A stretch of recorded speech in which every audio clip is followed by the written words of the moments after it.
खरं तर गुन्हा दाखल होणं म्हणजे गुन्हेगार नसतं आणि गुन्हा दाखल झाल्यावर त्याला गुन्हेगारीसारखी व्यवस्था करून ठेवणं म्हणजे हा मोठा मला वाटतं त्या मानवी अधिकारावर त्याचा अवमान आहे।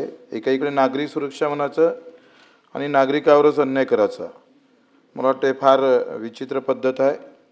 30-30 दिवस 24 तासाच्या आत का नेत होतो आपण का काही जर त्याच्यासोबत वाईट वागला तर काय पोलीस स्टेशनमध्ये असणारे सगळेच अधिकारी चांगले आहे असं तुम्हाला समजायचं आहे का? तो तिथं काय करू शकतो, कशा पद्धतीनं समोर जातोय काही सांगता येत नाही। आणि आपण अनेक उदाहरण सांगतोय।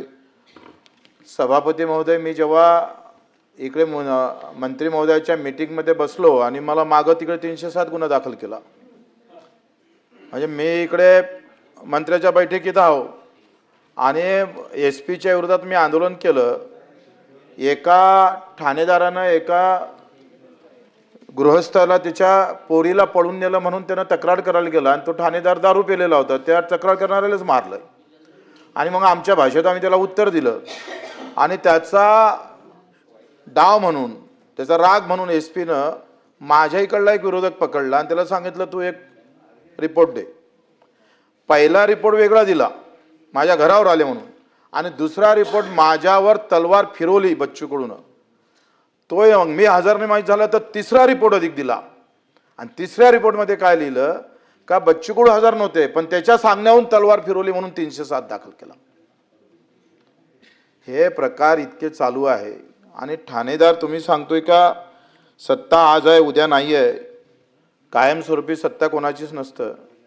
काही चुका जर आपण करून ठेवल्या 353 मध्ये तेच केलं तुम्ही काय केलं तर 3 वर्षाची सजा सुनावली, हे केलं अपात्र ते आम्ही पाहतोय जामीन म्हणजे अजामीन पात्र केलं त्याला आणि थोडासा आवाज केला मोठा तुझं 87 आहे तुम्ही कार्यालयात जाऊन जर जोरा मोठा आवाज केला हाय असं म्हटलं तरी 87 दाखल होते, मोठ्यानं आवाज केला तर मग सेवा आम्ही कायद्यामध्ये किती जण अटक केले?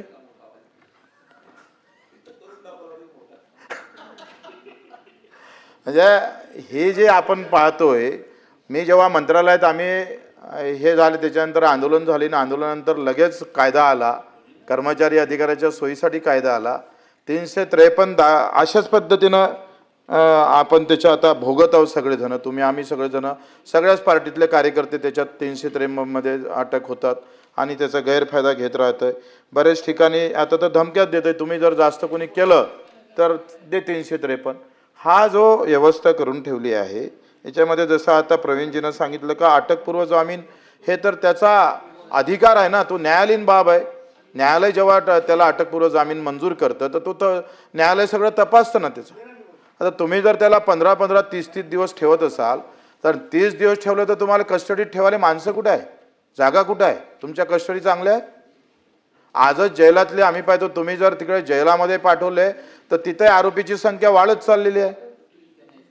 आपल्या कायद्यानं आरोपीची संख्या कमी व्हायच्या ऐवजी वाढते आणि तुम्ही पुन्हा अधिक तेच करताय। म्हणजे 24 तास जर आपण त्याला मोकळा एकतर त्याला बेल भेटायचं नाही तर आपण MCR झाला तर आपण त्याला जेलात पाठवायचं आहे। आता PCR मध्ये तुम्हाला ठेवण्याला जागा कुठे आहे तिकडे पोलीस स्टेशनमध्ये आपण त्याच्या म्हणजे या सगळ्या गोष्टी आपण तपासल्या पाहिजे आणि याच्यात काय होऊ शकते तुम्ही लक्षात घ्या का आजकाल तुम्ही शंभूराजे देसाईचं उदाहरण पहा, SP जेव्हा एका मंत्र्याचा हात पकडून बाहेर काढत असेल तर राहिलं काय शिल्लक, तो अंतर्गत वाद काही असो पण मंत्र्याचा हात पकडून बाहेर नेतं त्याला संदेश काय जातं महाराष्ट्रभर, काय संदेश जातोय? आणि अशा पद्धतीनं जर एखादा पोलीस अधिकाऱ्यामध्ये काही पोलीस अधिकाऱ्यामध्ये एवढा माज आलेला आहे का सभापती महोदय का ते कोणाशी ऐकत नाहीये, काही बिलकुल नाही, पैसे खायचा तर सुसाट आहे। म्हणजे गुटख्याचे पैसे अलग खातं, रेतीचे पैसे अलग खातं, तुमच्या काय ते फिरकी आहे चक्री आहे, 115 प्रकारचे अवैध धंदे महाराष्ट्रात चालू आहे आणि एवढी मस्ती आली आहे। चांगल्या ठाण्याचे पैसे किती देतात ते कोणा मला सांगा बरं, कोणत्या आमदाराच्या मताने एखाद्याने SP नं ऐकलं आणि खरंच कारवाई केली म्हणून? उद्या आमच्यासारखा गुन्हेगार आमच्यावर 350 गुन्हे आहे, त्याच्यातले अर्धे गुन्हे सभापती महोदय फक्त फोन केल्यामुळे दाखल झाले, फोन केल्यामुळं. ही आखरी आंदोलनासारखे आम्ही आता दिव्यांगासाठी आंदोलन करत होतोय. एखाद्या ऑफिसमध्ये गेलो, आवाज मोठ्यानं केला, करा 353. आम्ही 350 पैकी 125 353 आमच्यावर दाखल करून टाकले. मग आंदोलन करण्याची भाषाच बंद केली.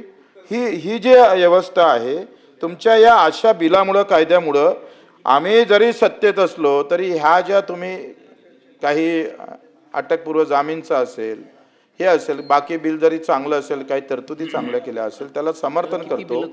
पण अशा तरतुदीला आम्ही समर्थन करणार नाही. त्याला चेंज करावं लागेल, त्याचा बदल करावा लागेल.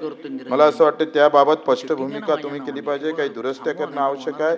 आखरी या सगळ्याचा परिणाम लहान लहान कार्यकर्त्यावर तुमचं आमचं भागून जाईल, पण जो सामान्य कार्यकर्ता आहे, गुन्हा दाखल होणं म्हणजे काही गुन्हेगार नसतं ना. आणि तुम्ही गुन्हेगारासारखी जर त्याला आता सजा 30-30 दिवस ठेवत असाल तर ते चांगलं नाही आहे. ते दुरुस्ती करावी अशी विनंती आहे.